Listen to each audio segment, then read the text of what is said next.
Two generals are fighting for power, and a country that once had hope for democracy is now suffering one of the world's worst humanitarian disasters. According to the United Nations, 14 million people have been displaced within a single country. A third of the population is starving. 26 million people don't have enough to eat. And yet, almost no one is talking about this catastrophe. Who stands to gain from the war in Sudan? Politically, economically, maybe even internationally? And who is helping those who've lost everything?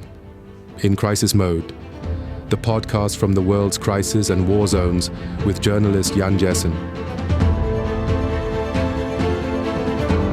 In Crisis Mode, the podcast from conflict zones with Jan Jessen.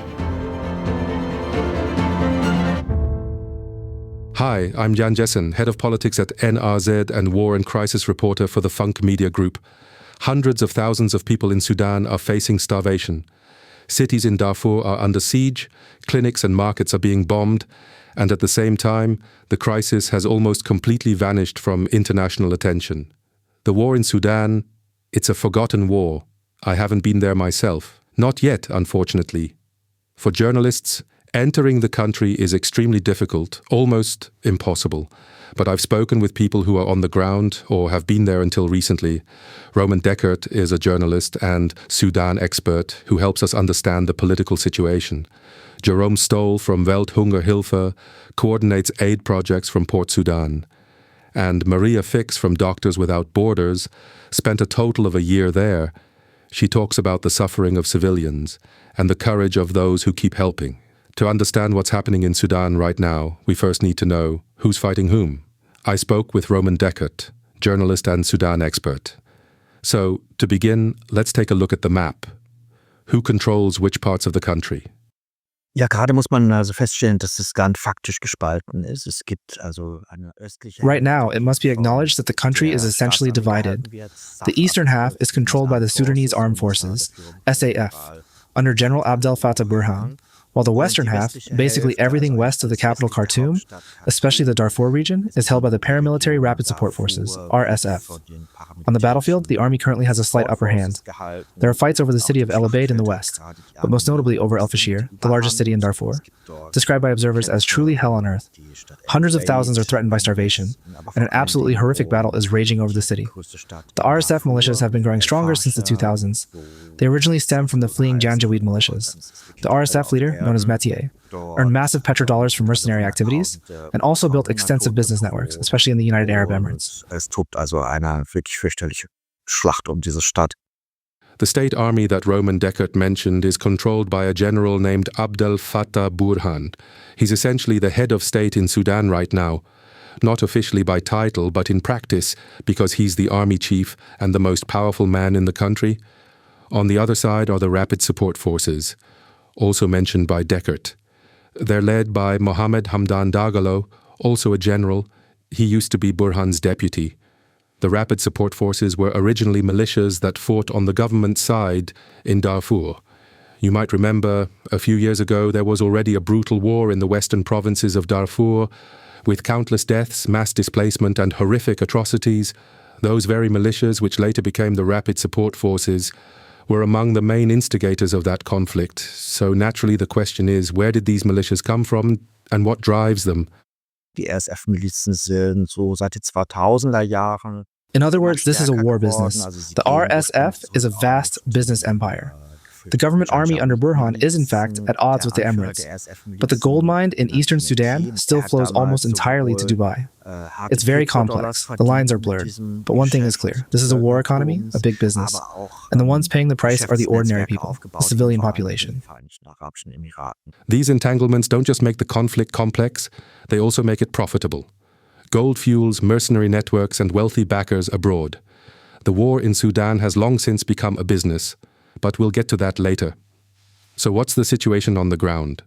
For 2 years now, this civil war has been raging in Sudan. As Deckert explained, the country is practically split in two.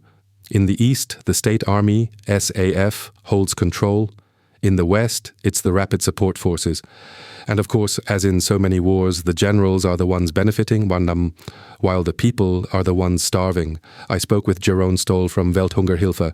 He coordinates the organization's programs from Port Sudan, covering everything from the relatively stable east to the war-torn regions in the west. There's, of course, less opportunity for the communities to grow their crops, but also less opportunity to access humanitarian aid. So these are the areas where the humanitarian situation is most dire. Of course, we talk about the Darfur areas, the Kordofan areas, and other areas where access is limited.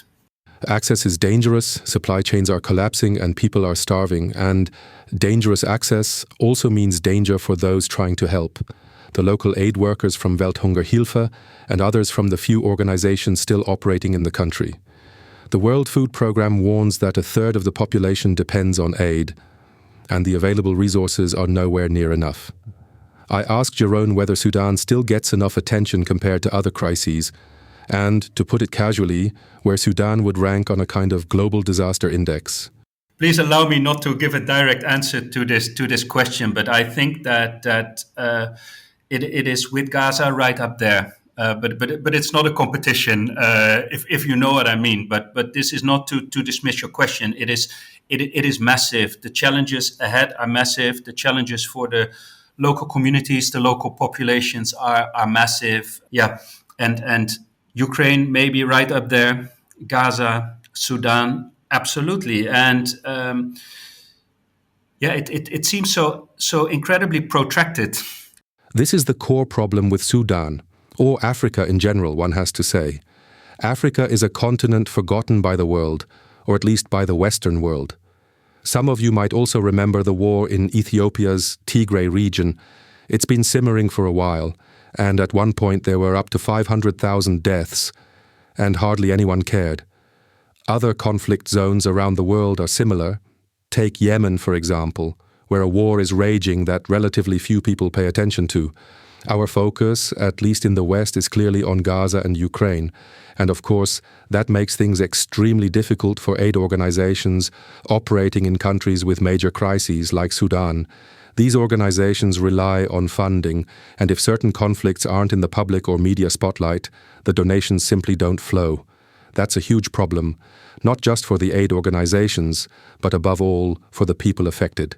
In besieged cities like Al-Fashir in the Darfur region, or in camps also in Darfur, people are cut off from the rest of the world.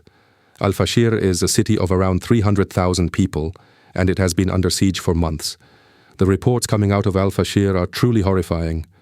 People are forced to survive on grass, or who knows what else. Nothing edible is getting in. It's a mega catastrophe.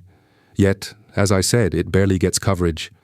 Aid shipments get stuck, warehouses are empty, and many international teams had to pull out. Yet Sudanese staff remain, despite the life-threatening conditions. I would say it is dangerous. People are exposed to active violence on a day-to-day basis, potentially. Access, mobility, it has significantly reduced. As trying to be an accommodating and responsible employer, we give people the choice, the opportunity to leave. And many say no. We choose to stay because this is our home. This is where our families hail from, and our families are. And I mean that's quite a human story, I must say. As is often the case in conflicts, it's not just that the fighting targets military infrastructure. There are also attacks on medical facilities. And that's something Maria Fix experienced firsthand. She's a nurse and spent a total of 1 year in Sudan with Doctors Without Borders, working under extremely harsh conditions. Hallo und vielen Dank für die Einladung. Hello, and thank you so much for having me. I'm always grateful for the chance to talk about Sudan because honestly, I feel the level of attention the country gets is far too low, especially considering that the war has been going on for more than 2 years now. I spent almost an entire year of that time in Sudan, and from what I've seen, nothing is improving. In fact, it feels like people are talking about it less and less, even though the humanitarian situation keeps getting worse. Medical facilities are being destroyed. There are countless civilian casualties. Markets and hospitals are bombed. And even refugee camps are being wiped out. Sadly, there's been no sign of improvement at all. On the contrary, over the past 2 years, things have only gotten worse, while the world's attention has steadily faded away. In den letzten 2 Jahren wird es immer schlimmer und man hört immer weniger davon.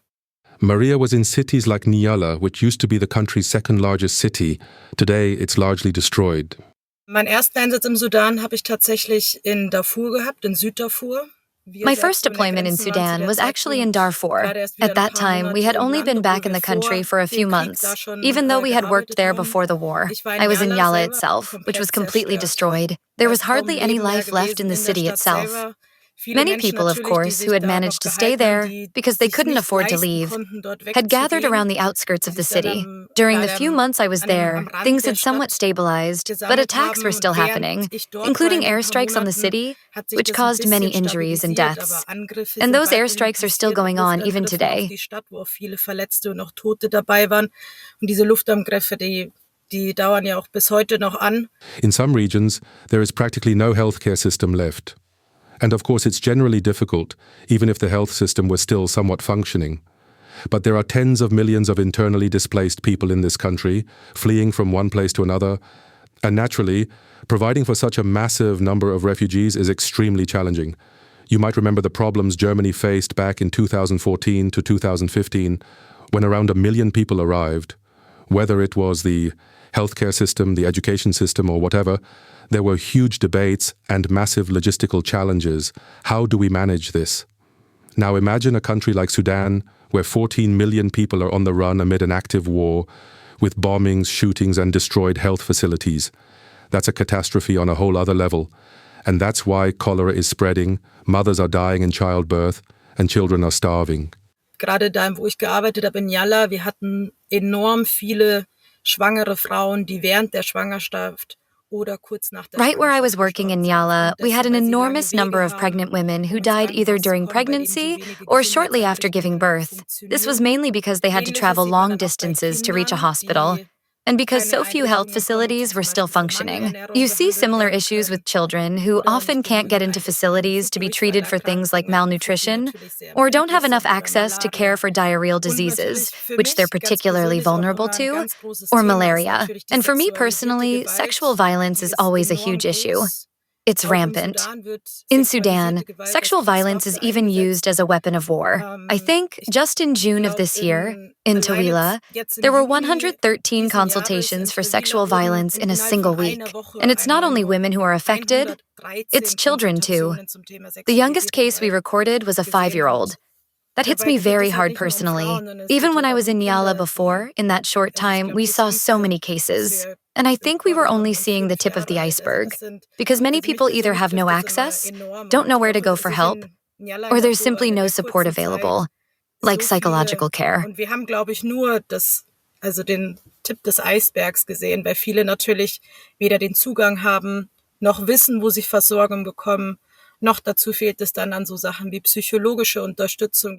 Still, and this is truly remarkable and absolutely worthy of appreciation, aid workers remain on the ground, not just the local teams, but in some cases international staff as well, staying in the country and doing their best to provide help, making assistance actually possible, and that is truly extraordinary. Also im Großen und Ganzen würde ich sagen, Gott sei Dank ist uns als Ärzte ohne Grenzen bisher relativ wenig, aber einfach ist es nicht. Also wir müssen enorm viele Maßnahmen auch einhergehen, dass wir sicher gehen. Overall, I'd say, thankfully, so far very little has happened to us as Doctors Without Borders staff. But it's definitely not easy. We have to follow a huge number of measures to make sure everything stays safe. There are so many checkpoints we have to go through. It's not just attacks on health facilities either. Aid workers themselves are also affected, injured, or even killed.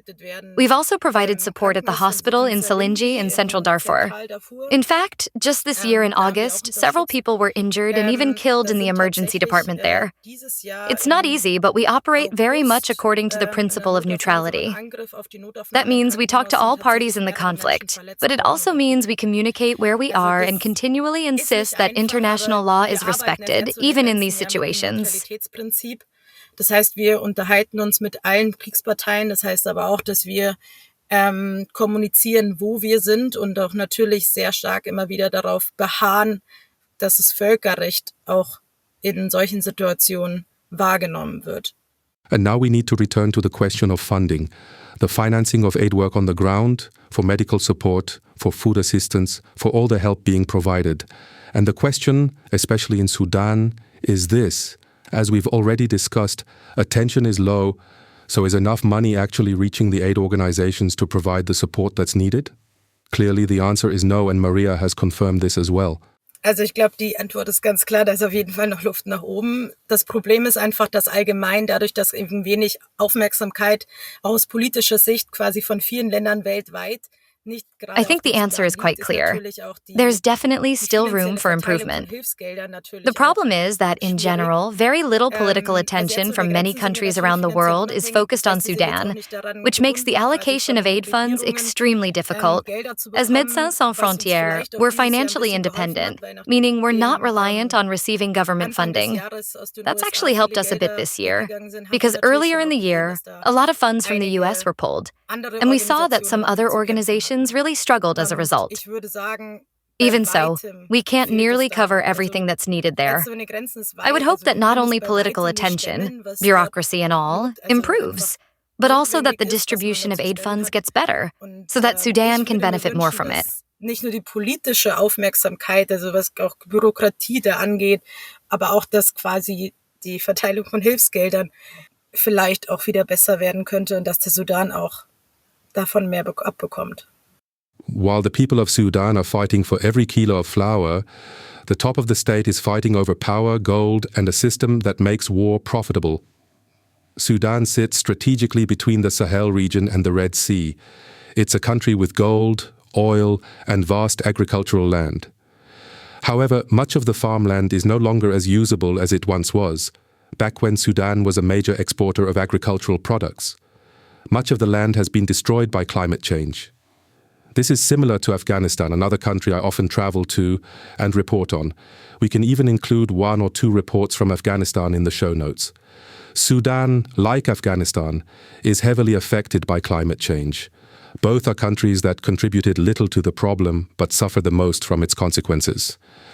This, as I said, makes the situation in Sudan even worse.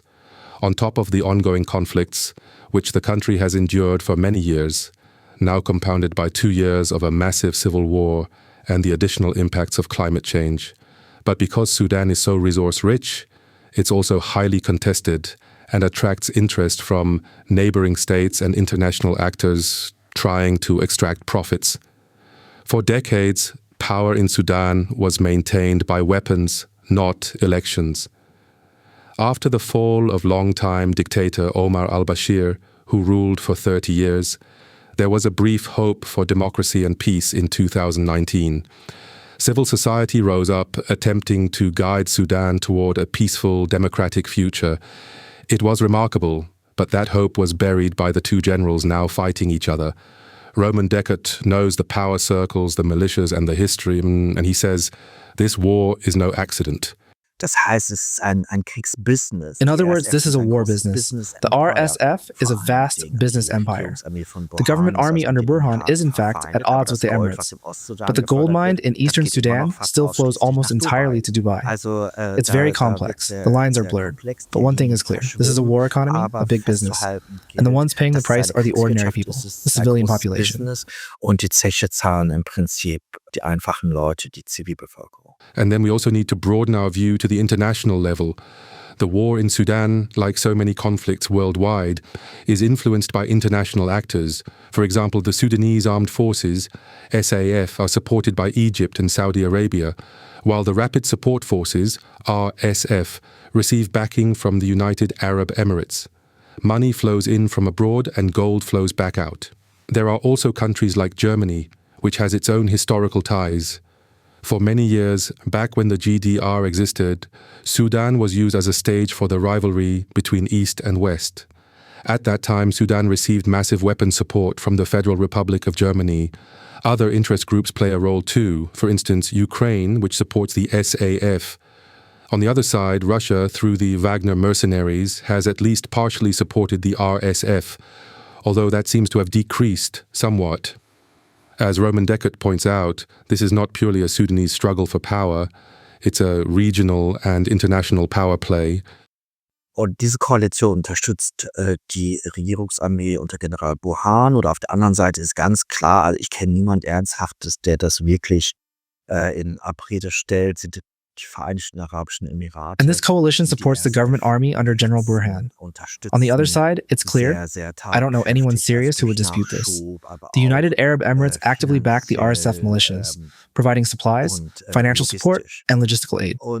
I also never get tired of pointing out that the West is involved as well. I think it's crucial to highlight this so people don't get the impression that, oh, somewhere deep in Africa, people are just fighting each other. No, this is also a modern war, driven hard and fast by geopolitical interests. And Western countries are involved too, primarily by simply not prioritizing Sudan. Wo es ganz knallhart realpolitische Interessen geht, geopolitische Interessen, und die westlichen Länder hängen da auch mit drin, vor allen Dingen, indem sie eigentlich den Sudan nicht wirklich priorisieren. And above all, Sudan is simply not being prioritized. That's something we need to keep in mind when talking about Sudan. As I said, this is not a regional or local conflict. It's a conflict fueled from the outside. But of course, the core of the struggle remains Sudanese. There are always people who claim it's a conflict between Arabs on one side, the RSF militias being seen as Arab tribal fighters, and Africans on the other, supposedly oppressed by these Arabs. That would make it seem like an ethnic war.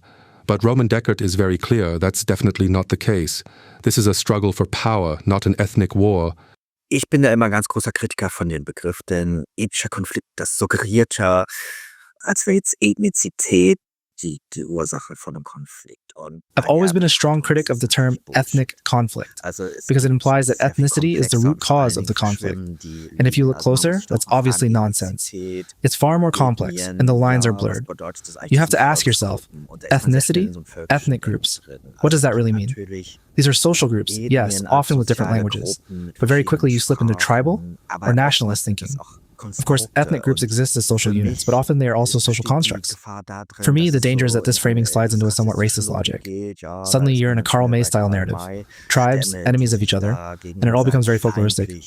And that obscures the fact that all of this is happening within a global context. Folkloristisch. Also, und es verstellt eben den Blick darauf, dass das alles in einem globalen Kontext stattfindet. Ja? And despite all this dire situation, despite the horrific humanitarian crisis currently devastating Sudan, there is hope. And that hope comes from the grassroots, from civil society.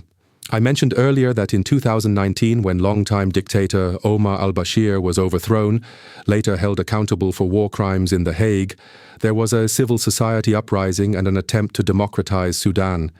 The remnants of those networks, those civil society groups, still exist today. Local networks like the emergency response rooms keep the country running. They distribute food, organize medical aid, rebuild schools, essentially doing what a government should be doing. But the state or its structures are entangled in the war and show little concern for the needs of the civilian population. That's where civil society steps in, and that's something that gives hope for Sudan's future. These local networks were recently awarded an alternative Nobel Peace Prize in recognition of their work in places where international organizations can no longer reach. Roman Deckert has been observing these groups for some time. Es gibt diese sehr stolze, starke Tradition der sudanesischen Zivilgesellschaft aus diesen Nachbarschaftskomitees, Neighborhood Resistance Committees hießen die damals. There's this very proud and resilient tradition within Sudan's civil society, rooted in what used to be called the Neighborhood Resistance Committees. These groups have now evolved into the so-called emergency response rooms, and they're essentially doing what should be the core responsibility of the state, making sure people have the basics they need to survive: food, medicine, and care. The state itself isn't providing that support. Instead, it's those strong men who are fueling chaos, while over 600 emergency response rooms are keeping communities alive. They were even nominated for the Nobel Peace Prize last year, and they would have more than deserved it. That's where real hope lies. Of course, we have to be careful not to place all expectations on these grassroots activists or burden them with carrying an entire country on their shoulders. But still, they represent a remarkable source of hope. Grassroots-Aktivistinnen und Aktivisten, dass man ihnen das aufbürdet, aber da gibt's wirklich Hoffnung. When Roman Deckert talks about grassroots activists, he means grassroots movements. As the name suggests, movements that arise from within society itself, not imposed from above by the state. These are self-organized groups similar to what we saw in Syria when the civil war began, before it became ideologically or religiously charged or fueled from the outside. In Syria, there were local coordination groups trying to organize protests against Assad and push the country toward a democratic path. I find it remarkable that such movements exist in war-affected countries, in difficult contexts, in nations that have suffered under dictatorships, that these grassroots movements can still emerge and organize, often underground. In the end, these groups are the hope that one day there might be peace in such countries. And the big question is whether Sudan will have a future beyond violence and external interference. Roman Deckert believes it can, cautiously of course. For him it's clear, Sudan can only survive if the military and militias step back and civil society is truly allowed to take charge. Ja, ich würde mir selber eher wünschen, dass es ein Sudan gibt, einen vereinten Sudan, in dem die Armee in die Baracken zurückkehrt. Personally, what I'd really hope for is a united Sudan. One where the army returns to its barracks, the militias are disarmed, and the civil society finally gets a real chance to rebuild the country from the ground up. Because the truth is, Sudan is actually a rich country. It has everything it would need to thrive. But it's the military elites and the foreign powers in the region who are blocking that progress, who have no real interest in seeing a democratic Sudan emerge. And honestly, I think it's about time the West told those regional powers, let the Sudanese people take charge of their own future. Stay out of it.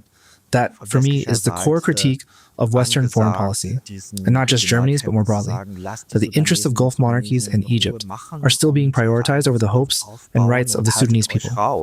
Und das ist meine Hauptkritik an westlicher Außenpolitik, nicht nur an deutscher Außenpolitik, aber auch, dass da dann die Interessen gegenüber den Golfmonarchien und Ägypten doch höher gestellt werden als gegenüber dem Sudan. Yes, and I think it's incredibly important to look at Sudan, a country where you see two realities.